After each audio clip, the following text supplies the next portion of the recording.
Praise the Lord. இந்த காலவேளையில் மறுபடியும் உங்களை சந்திப்பதில் மிக்க மகிழ்ச்சி அடைகிறேன். இந்த நாளிலும் நாம் ஒரு வேத வசனத்தை தியானிப்போம். சங்கீதம் 145:18. சங்கீதம் 145:18. தம்மை நோக்கி கூப்பிடுற யாவருக்கும், உண்மையாய் தம்மை நோக்கி கூப்பிடுற யாவருக்கும் கர்த்தர் சமீபமாக இருக்கிறார்.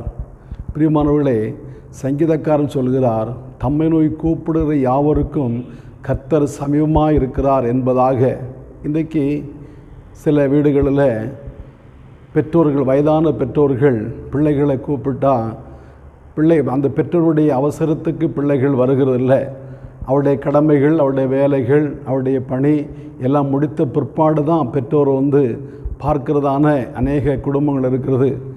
சில வீடுகளில் வாழ்க்கை துணை கூட தங்களுடைய துணை ஏதோ ஒரு அவசரமாக கூப்பிடும்போது, ஒரு ஆபத்தான நேரத்தில் கூப்பிடும்போது உடனே உதவி செய்கிறதான சூழ்நிலைகள் இல்லை.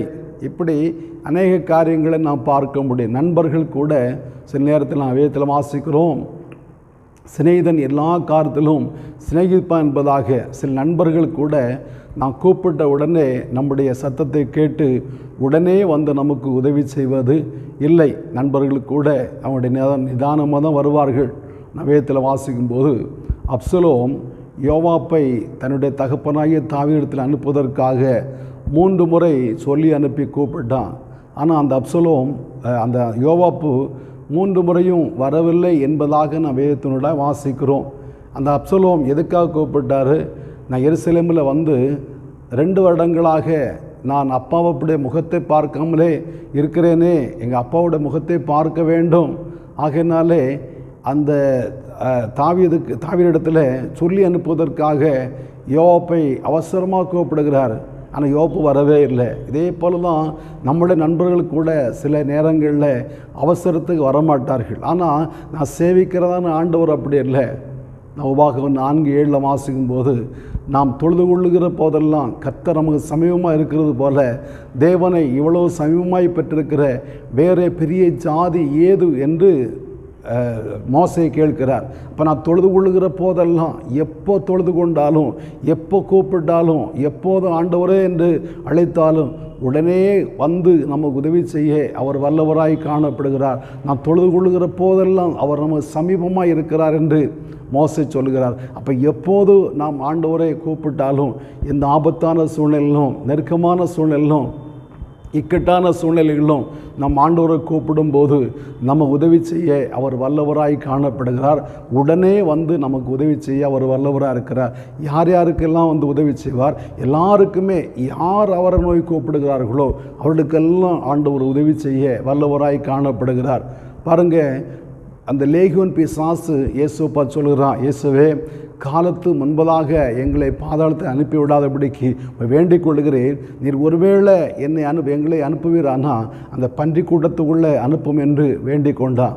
உடனே இயேசு அந்த சாத்தானுடைய விண்ணப்பத்தை ஏற்றுக்கொண்டார். அது சாத்தான் என்று கூட பார்க்கவில்லை, இயேசுவிடத்தில் வேண்டிக் கொண்டதான அந்த சாத்தானுடைய விண்ணப்பத்தை ஏற்றுக்கொண்டு அந்த பன்றி கூட்டத்துக்குள்ளே சாத்தானை அனுப்பினார் என்று வேதத்தில் வாசிக்கிறோம். அப்போ சாத்தான் கூட ஆண்டவருடைய வார்த்தையை கீழ்ப்படுகிறது. ஆண்டவரும் சாத்தானுடைய கூப்பிடலுக்கு பதில் கொடுக்கிறார். சாத்தானை போயின்னு சொன்னால் சாத்தான் போகிறான். அதே நேரத்தில் அங்கே அனுப்பாதுங்க, இங்கே அனுப்புங்க, பாதாளத்தை அனுப்பாதுங்க, அந்த பன்றிக்கூட்டத்துக்குள்ள அனுப்புங்க என்று அந்த பிசாசு சாத்தான் வேண்டிக் கொண்ட போது சாத்தானுடைய சத்தத்துக்கும் இயேசு செவி கொடுத்தார், அவருடைய கூப்பிடலுக்கு பதில் கொடுத்தார் என்று வேதத்தினூடாக வாசிக்கிறோம். இதே போல தான் சாத்தான் யோபுடைய காரியங்களை, யோபை சிறுமைப்படுத்தும்படியாக, யோபுடைய சரீரத்தில் வியாதியை போடும்படியாக சாத்தான் கேட்டால் ஆண்டவர் அனுமதித்தார். அப்போ சாத்தானுடைய சத்தத்துக்கும் இயேசு செவி கொடுக்கிற தேவன் செவி கொடுப்பார். இயேசுவோட கூட சிலுவையில் அறையப்பட்டதான கள்ளர்கள், இந்த 2 கள்ளர்களும் இயேசுவை நிந்தித்தார்கள் என்று வேதத்தினூடாக வாசிக்கிறோம். அந்த 2 பேரும் இயேசுவோட கூட சிலுவையில் அறையப்பட்டவர்கள், கொலை குற்றத்துக்காக சிலுவையில் அறையப்பட்டவர்கள், மன்னிப்பே இல்லாமல் அவர்கள் சிலுவையில் அறையப்பட்டார்கள். அந்த கொலை குற்றத்துக்காக மரண தண்டனை கொடுக்கப்பட்டதான அந்த கள்ளர்களில் 2 பேரும் இயேசுவை நிந்தித்தார்கள், பரியாசம் பண்ணார்கள். ஆனால் அவர்களில் ஒருவன் இயேசுவை பார்த்து, இயேசுவே, என் மேலே கிருபையை அருங்க, நீங்கள் உங்களுடைய ராஜ்யத்தில் வரும்போது என்னை நினைத்தள்ளுங்க என்று வேண்டிக் கொண்ட போது அவனுடைய கூப்பிடலுக்கும் இயேசு செவி கொடுத்து இன்றைக்கு என்னோட கூட பரதீசில் இருப்பாய் என்று அவனுக்கு வாக்கு பண்ணார். பாருங்க, அவன் கொலை குற்றவாளி, மன்னிக்கப்படாத குற்றம் செய்தவன். இந்த வார்த்தையை கேட்கிற உங்கள் வாழ்க்கையில் கூட நீங்கள் ஒருவேளை ஆண்டவருக்கும் உங்களுக்கும் நெருங்கின தொடர்பு இல்லாமல் நீண்ட இடைவெளி காணப்படலாம். ஆண்டவர் என்று கூப்பிட தகுதியற்றவளாய் கூட காணப்படலாம். பாவம் செய்து பாவத்தின் கொடுமையினாலே அதனை அநேக வேதனைக்குள்ளாய் காணப்படலாம். பாவத்தின் தண்டனை அனுபவித்து கொண்டிருக்கிறவளாக காணப்படலாம். ஆனாலும் ஆண்டவரை பார்த்து, ஆண்டவரே என்மேல் கிருபையாக இருங்க, எனக்கு உதவி செய்யும் என்று வேண்டிக் கொள்வீர்களானா, கூப்பிடுவீர்களானா, உங்களுக்கு உதவி செய்ய, உங்களுடைய வேண்டுதலை கேட்க ஆண்டவர் வல்லவராய் காணப்படுகிறார். உங்களுடைய ஜெபங்களுக்கு பதில் தர அவர் வல்லவராய் காணப்படுகிறார். அப்போ தம்மை நோய் கூப்பிடுகிற யாவருக்கும், அந்த வசனத்தில் வாசிக்கிறோம், உண்மையாய் தம்மை நோய் கூப்பிடுகிற யாவருக்கும் அவர் சமீபமாக இருக்கிறார் என்பதாக. அப்போ உண்மையாக நாம் ஆண்டவர் நோய் கூப்பிடும்போது அவர் நம்ம உதவி செய்ய வல்லவராய் காணப்படுகிறார். மத்தேயு 15 அதிகாரத்தில் வாசிக்கும்போது ஒரு கானானிய ஸ்திரீ, கானான் சபிக்கப்பட்டவன் என்று நாம் வேதத்தில் வாசிக்கிறோம்.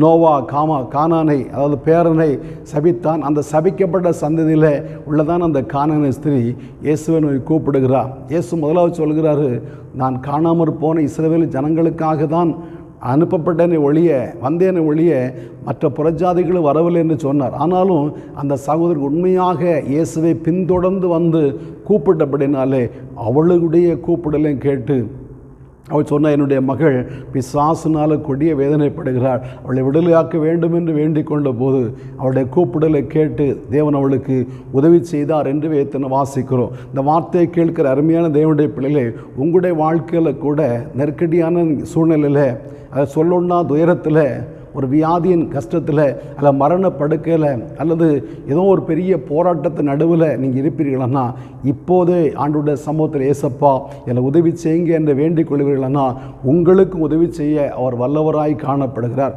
அவர் பாகுபாடு பார்க்கிற தேவன் அல்ல, அவர் பார்சாலிட்டி பார்க்கிற தேவனும் இல்லை.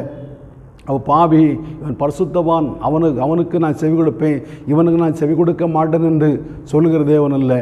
யார் தம்மை நோய் கூப்பிடுகிறார்களோ, இந்த வசனத்தில் அப்படி தான் வாசிக்கிறோம், தம்மை நோய் கூப்பிடுகிற யாவருக்கும், உண்மையாய் தம்மை நோய் கூப்பிடுகிற யாவருக்கும் அவர் சமீபமாக இருக்கிறார் என்பதாக. நீங்கள் ஆண்டவர் நோய் கூப்பிடுவீர்களான்னா உங்களுக்கு சமீபமாக இருந்து உங்களை உதவி செய்ய, நன்மை செய்ய அவர் ஆவல் உள்ளவராய் காணப்படுகிறார். அவர் நோய் கூப்பிடுகிறீர்களா? உங்களுக்கு நான் ஜெபிக்கிறேன். நல்ல பிதாவே, நன்றியோடு துதிக்கிறோம். இந்த காலவேளையில் ஆண்டவர் உம்முடைய திருமுகத்தை நோக்கி பார்க்கிறோம். தம்மை நோய் கூப்பிடுற யாவருக்கும், உண்மையாய் தம்மை நோய் கூப்பிடுற யாவருக்கும் சமீபமாக இருக்கிறாருன்னு நாங்கள் வாசிக்கிறோம். எப்பா, இந்த வார்த்தையை கேட்கிற அருமையான நம்முடைய பிள்ளைகள் ஆண்டவரை யாராக இருந்தாலும், எங்கே இருந்தாலும், எப்படிப்பட்ட சூழ்நிலை இருந்தாலும், கர்த்தாவே உமக்கு ஸ்தோத்திரம். ஆண்டவரே, வேண்டுதலுக்கு தேவன் பதில் தர வேணும்னு ஜெபிக்கிறோப்பா. ஆண்டவர் வியாதியினால மரண படுக்கையில் இருந்தாலும், ஆண்டவர் வியாதியின் உக்கிரத்தினால மிகவும் வேதனைக்குள்ளாய் காணப்பட்டாலும், ஆண்டவரை கடன் பாரத்தில் மிகுந்த வேதனைக்குள்ளாய் காணப்பட்டாலும், ஏசப்பா உமக்கு ஸ்தோத்திரம். அடுத்த வேளை சாப்பாட்டை என்ன செய்வென்று தடுமாறுகிற வேளையில் இருக்கிறவளாக இருந்தாலும், யாராக இருந்தாலும் கர்த்தாவே அவளுக்கு நீங்கள் உதவி செய்ய வல்லவராக இருக்கிறீரே ஆண்டவரே. ஏசப்பா உம்மை நோய் கூப்பிடுகிற உம்முடைய பிள்ளைகளுடைய ஜெபத்தை கேட்டு என் பதில் தர வேணும்னு ஜெபிக்கிறோம். உம்முடைய திருநாமத்தை மகிமைப்படுத்துங்க இயேசு மூலம் பிதாவே. ஆமேன், ஆமேன். ஆண்டவர் நம்மை ஆஸ்வதிப்பாராக.